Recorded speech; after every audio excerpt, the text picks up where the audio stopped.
गांव नरौली अपनी शांति और हरियाली के लिए जाना जाता था, लेकिन गांव के कोने में खड़ा एक विशाल और डरावना बरगद का पेड़। दिन में ये आम पेड़ जैसा लगता था, लेकिन रात होते ही इस पर किसी अजनबी शक्ति का साया महसूस किया जाता। सुबह का समय था। रामलाल काका, बरगद के पेड़ के बारे में सुना है मैंने। लोग कहते हैं वहाँ कुछ अजीब होता है। ऐसा मत बोलो बेटा, वो पेड़ अशुभ है, वहाँ जाना मना है। पर क्यों? क्या सच में वहाँ कोई आत्मा रहती है? मैंने खुद देखा है। उस पेड़ पर सफेद साड़ी पहने एक औरत को, उसकी लाल आंखें, उलझे हुए लंबे बाल और वो हंसी, उफ, वो हंसी आज भी कानों में गूंजती है। वो कौन थी? उसका नाम था कमला। उसके साथ गांव वालों ने बहुत अन्याय किया था। कुछ देर वहाँ रुकने के बाद वो दोनों चौपाल से उठ जाते हैं और एक खोखे की तरफ चाय पीने जाने लगते हैं। रवि भाई, तुम्हें क्या लगता है, क्या गांव वाले सही कह रहे हैं? पता नहीं यार, मुझे तो विश्वास नहीं हो रहा था। एक पल को तो मुझे ये लगा ये लोग फेंक रहे हैं लंबी लंबी, यूं ही डर का माहौल बनाने के लिए।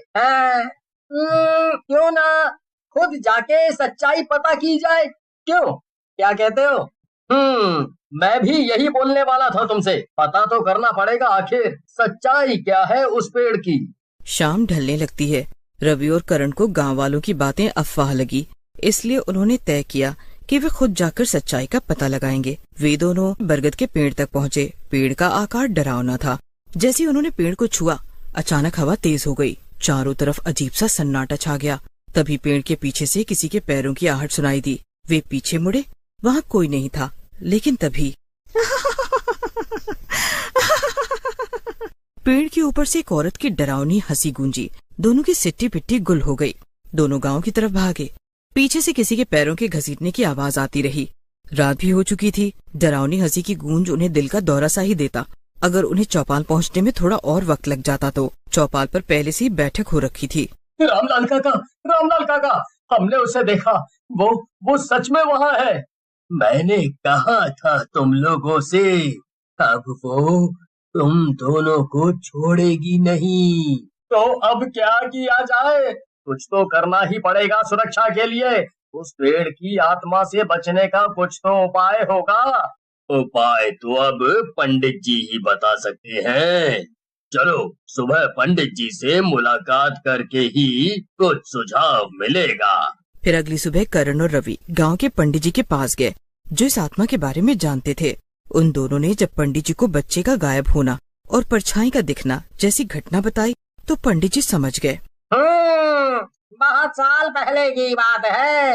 इस गांव में एक कमला नाम की औरत थी। कमला इस गांव की सबसे सुंदर लड़की थी, लेकिन गांव वालों ने उसे डायन कहकर जिंदा जला दिया था। मरते समय उसने श्राप दिया कि जो भी उस पेड़ के पास जाएगा वो उसे मौत के घाट उतार देगी। तो क्या वो अब भी बदला ले रही है? हाँ, और जब तक उसे मुक्ति नहीं मिलेगी, वो आत्मा गांव वालों को सताती रहेगी। तो पंडित जी, कुछ तो उपाय होगा इस आत्मा से बचने का? हाँ है तो। चलो रात को सबको पेड़ के पास इकट्ठा होने के लिए कहो, मैं वहीं मिलूंगा पूरी तैयारी के साथ। फिर वे दोनों चले गए और पूरे गांव वालों को पंडित जी की सूचना दे दी। रात को गांव वालों ने हवन शुरू किया। अचानक तेज हवाएं चलने लगी। फिर से वही डरावनी हंसी गूंजी। पेड़ के ऊपर से कमला की आत्मा प्रकट हुई। तुम्हें लगा कि मुझे जलाने से मेरा अंत हो जाएगा? अब मैं और ताकत। तभी रामलाल काका का ध्यान पेड़ के पीछे गया। पंडित जी का शव पेड़ के पीछे पड़ा था। पंडित जी को इस आत्मा ने पहले ही मार दिया था। ये सब उसी का खेल था। कमला की आत्मा और जोर जोर से हंसने लगी। मुझे कोई रोक नहीं सकता। अब ये पूरा गांव मेरा होगा। गांव वालों ने मंत्रोच्चार तेज कर दिया। मंत्रोच्चारण पूरा होते ही करण और रवि ने हिम्मत करके गंगा जल आत्मा पर फेंका, जिससे कमला की आत्मा जलने लगी। नहीं, ये नहीं हो सकता। तभी अचानक तेज रोशनी हुई और पेड़ जल उठा। कमला की चीखों के साथ साथ उसकी आत्मा भी जल्द ही राख बन गई। गांव वालों को ये देखकर सुकून मिला। अगली सुबह देखो गांव वालों, अब हमें उस आत्मा से छुटकारा मिल गया है। पंडित जी तो अब नहीं रहे, पर मेरा मानना है कि बुरी शक्ति के ऊपर एक अच्छी और शक्तिशाली शक्ति का आगमन करना चाहिए। जल्दी बरगद के पेड़ की जगह एक मंदिर बना दिया गया। अब माहौल ऐसा हो गया जैसे गांव और वहाँ के लोगों को एक नया जीवन मिल गया हो। कुछ महीने बहुत अच्छे से गुजरे, लेकिन कुछ महीने बाद एक दिन की बात है।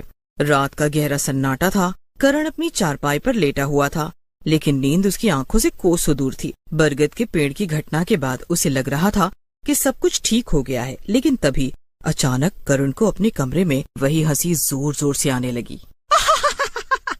करण का शरीर कांप उठा। उसकी आंखें घबराहट में खुली की खुली रह गई। उसने धीरे धीरे अपने कमरे में इधर उधर देखा। सब कुछ सामान्य था, लेकिन तभी आईने में कुछ हलचल हुई। करण धीरे धीरे आईने के पास गया। उसने उसमें खुद को देखा, पर ये क्या, उसके पीछे कोई खड़ा हुआ भी दिखाई दिया। तुमने सोचा था कि मैं चली जाऊंगी? करण का खून सूख गया। वो डर के मारे पीछे हटा। करण की आवाज सुनकर रवि अंदर आ गया। करण ने कांपते हुए आईने की ओर इशारा किया, लेकिन अब वहाँ कुछ भी नहीं था। रवि ने कमरे में इधर उधर देखा, लेकिन सब कुछ सामान्य लग रहा था। तू बहुत थक गया है करण, तुझे थोड़ा आराम करना चाहिए। उस घटना के बाद से सब आगे बढ़ चुके हैं, पर तू अभी भी वहीं अटका हुआ है।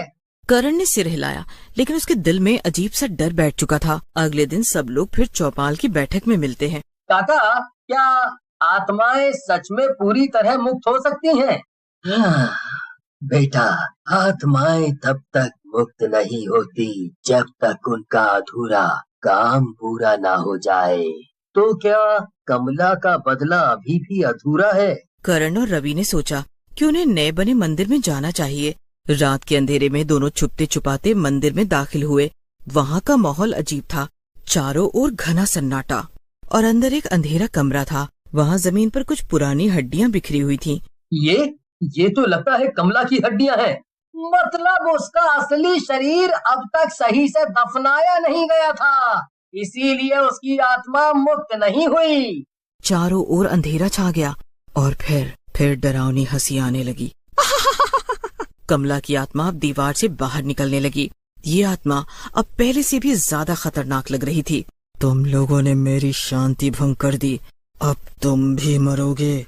करण और रवि पीछे हटे, लेकिन दरवाजा अपने आप बंद हो गया। कमला हवा में उड़ते हुए आगे आई और रवि के गले पर हाथ रखा। करण को समझ नहीं आ रहा था कि क्या करे। तभी उसे याद आया कि गांव के मंदिर से गंगा जल लाकर छिड़कने से आत्माएं भाग जाती हैं। वो दौड़कर मंदिर के पीछे रखा गंगा जल उठा लाया और बिना सोचे समझे कमला की आत्मा पर छिड़क दिया। कमला जोर से चिल्लाई, नहीं, नहीं, नहीं। कमला की आत्मा पूरी तरह जलने लगी। जैसे तैसे रवि और करण अपनी जान बचाकर बाहर निकले और घर पहुँचे। फिर सुबह होते ही उन दोनों ने गांव वालों को पूरा सच बताया। फिर उन्होंने कमला की हड्डियों को उचित विधि विधान से गंगा में प्रवाहित किया। अब कमला की आत्मा को असली मुक्ति मिल चुकी थी। अब गांव पर कोई श्राप नहीं रहेगा। आखिरकार ये सब खत्म हुआ। यहाँ भी सुबह होते ही गांव फिर से पहले की तरह शांत हो गया और हरियाली भरा हो गया।